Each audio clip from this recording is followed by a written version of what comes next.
আমার এই কথাগুলো সেই মানুষটার জন্য, যেই মানুষটার সাথে 1 মিনিট কথা বলার জন্য আমার দম বন্ধ হয়ে যাওয়ার মতো পরিস্থিতি হয়েছিল। আচ্ছা, আপনাকে একটা কথা বলি, আপনি কি ভালো আছেন? আমার সাথে কথা না বলে আপনার কি মনে পড়ে একটা সময় ছিল সারা রাত জেগে থেকে কথা বলতেন? সবকিছু ভুলে গেছেন, তাই না? জানেন, আমি ভুলতে পারিনি, কারণ আমি আপনাকে সত্যি অনেক ভালোবাসি। আচ্ছা, আপনি একটা কথা বলেন তো, আমার ভালোবাসায় কোনো কমতি ছিল? আপনাকে আমার সবটুকু দিয়েই তো ভালোবাসলাম, তারপরও কেন আমাকে অবহেলা করলেন? কেন আমাকে দূরে সরে দিলেন? আপনি তো আমাকে ভালোবাসি কথাটা বলছিলেন। আমার সাথে কথা না বলে যদি কারো দিন ভালো যায়, থাক না, তাদের ডিস্টার্ব করে কি হবে? জানো মায়াবতী, তোমার সাথে কথা বলতে খুব ইচ্ছা করে সবার সামনে চিৎকার করে বলি আমি তোমাকে ভালোবাসি, কিন্তু সেই অধিকারটা তো আর নেই।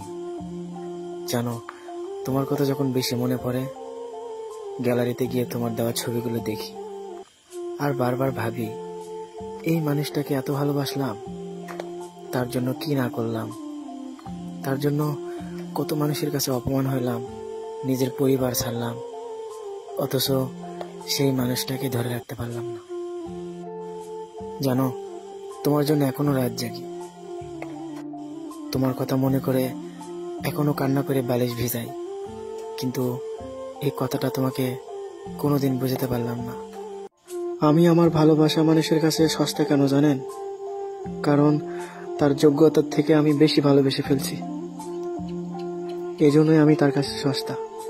আমি যদি তাকে এতটা ভালো না বাসতাম, তাহলে হয়তোবা সে আমাকে কখনোই অবহেলা করতে পারতো না। আসলে আমার ভালোবাসাটা বেশি প্রকাশ করা হয়ে গেছে, এজন্যই আমি তার কাছে সস্তা। তবে একদিন সে আফসোস করবে আর মানুষের কাছে বলবে পাগলটা আমাকে খুব ভালোবাসত। তোমারই পাবো না জেনেও এত ভালোবাসি, আর যদি পাইতাম, বিশ্বাস করো, তোমাকে রানী করে রাখতাম।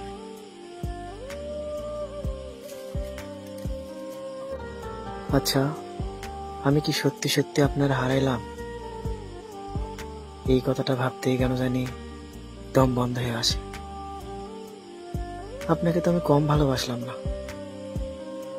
অনেক কষ্ট করলাম আপনার জন্য, অনেক বকা খাইলাম, নিজের পরিবারকে ছাড়লাম, ভাবছিলাম আপনি আমার সাথে সারা জীবন থাকবেন।